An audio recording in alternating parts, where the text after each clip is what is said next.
Captain Insano shows no mercy. Straight cash, homie.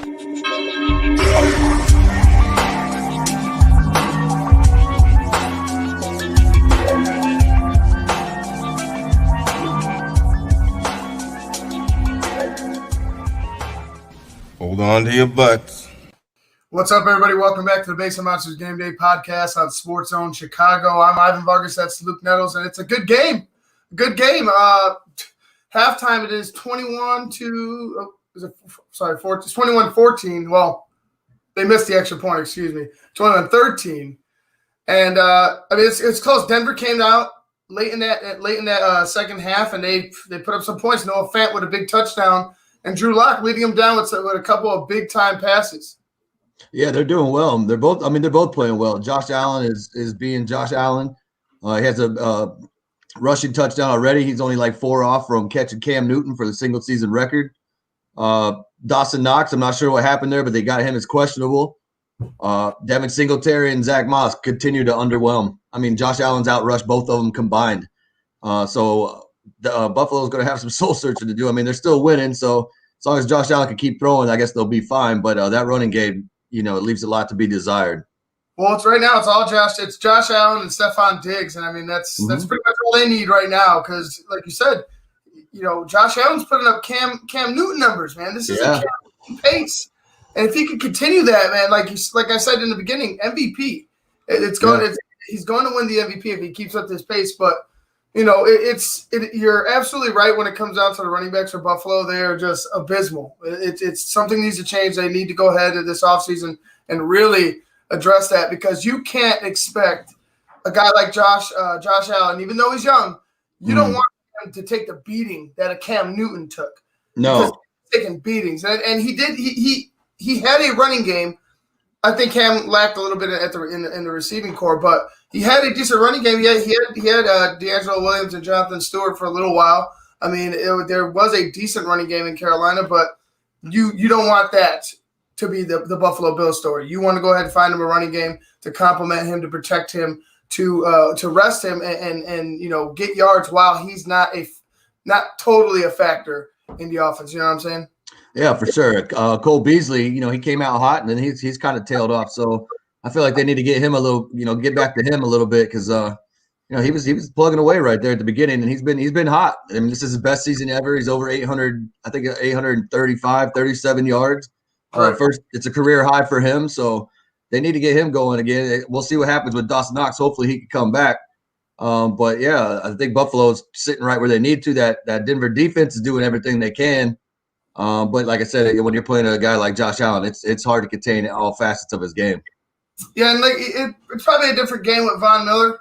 It's probably a different game if for a lot of different reasons. But Josh Allen right now, he's the difference. 16-23, 176, 2 touchdowns passing, 2 carries, 32 yards, and a touchdown rushing. And I mean, he's accounted for every touchdown, dude. Like there's 2 passing. You got Dawson Knox and was it Kumaro? Kumaro, yeah. Kumaro. And I mean, it's all Josh Allen, bro. Like you got to tip your cap to him. He's doing everything you want in your quarterback. It's unfair that he has to do it all on his own because you have no running attack. But like you said, you got the receivers. You have the receiving core that can bail you out. You've been doing it all year, and it doesn't look like you're slowing down by any means. No. The biggest thing that stands out to me is third down conversion. I mean, Buffalo's they're almost perfect. They're at 83% on third down. So Denver's at 50. So every other third down they're hitting it. So they need to definitely get on that. I feel like they need to pound Lindsey and Gordon more to kind of bring that secondary down, or make them force another guy into the box and then try to go over the top. Tim Patrick still doesn't have a catch, I don't think. He needs to get involved. Judy needs to get involved. I mean, you can't just be Fant and Lock all the time. You have to spread the ball around. You have to keep that Buffalo defense guessing. That's the only way you're going to beat them. And Drew Lock on the other side, 12 for 20, 99 yards and a touchdown. He also leads his team in rushing, 3 carries, 29 yards. Melvin Gordon has the only rushing touchdown. He's 5 for 17 in a tutty. It was a 10-yard rush. I think it was the first touchdown of the game, if I'm not mistaken. And then, like you said, Noah Fant, 6 receptions, 53 yards, and a touchdown. He has 8 targets. It's been all locked to Fant. I mean, 12 of 20, 99 yards. I mean, you're struggling. You're struggling in that run game, and you have two guys that could do it. Hopefully, they could go ahead and they could find some push if you're Denver, because I feel like if you could run the ball, and now that you're in it, now that you've kept it close, you want to eat up some of that clock. You want to continue to. They want to keep. They got to keep. You can't get to the track meet. Go ahead. No, they can't get to the track meet. Go ahead. Yeah, I was gonna say you got to keep Josh Allen off that field. That's all it comes down to. You got to run that ball, have some lengthy drives, suck up some of that clock, and keep Josh Allen off the field, because that's the only way you're going to get back in the game. You got to be able to put up points and slow them down. If you can't slow down Josh Allen, then you're in trouble. And then like I said, let's just say, for instance, if the running game for Buffalo does open up, then you're in double trouble. So, they got to do something to keep Josh Allen off the field, and that's why I said, hey, get those running backs going. Outside, inside, even if you got to, play action, whatever, screen passes, they got to start getting those guys involved, because those guys could get down the field. And, once both of those guys, when they're in the open field, are pretty damn good. You just can't run between the tackles. That's the right. problem. Yep. All right, guys. Well, hopefully it's going to be a better second half. I know the Irish are getting their asses kicked right now. Notre Dame's getting shellacked by Clemson. I think it's 24. Yeah, that's bad. It's not looking good for the Irish right now. I guess the luck wore off. Yeah, right. But it is looking good for Denver, though. So hopefully Denver keeps it up. Maybe you get an entertaining finish here between Denver and the Buffalo Bills.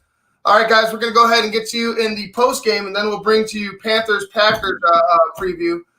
I think that one might be an entertaining game. The Packers pretty much have it sewed up. Like, what are you really playing for at this point? Yeah, and I look for both of those running backs. I want to keep that number 1 seed. I know they're chasing the Saints by a slim margin, but you're in the playoffs. In my opinion, you're in the playoffs. I look for both those running backs. There's no fans in the stands. It's not like it's going to make a difference. You know what I'm saying? So yeah, you're not going to sell any more hot dogs. So I look for both those running backs in the game to have a good game, man. Just because I don't trust either of those defenses. True that. Well, save it, Luke. Save it. Luke. I'm saving it. I had to pull myself back. All right, y'all. Until the post game, I'm Ivan Vargas. That's Luke Nettles. This is the Base of Monsters Game Day podcast on Sports Zone Chicago.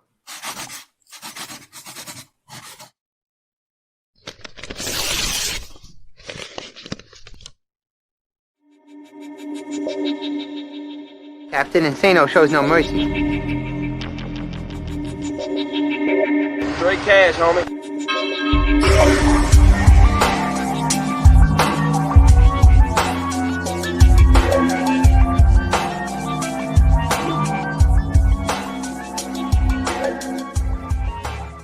Hold on to your butts.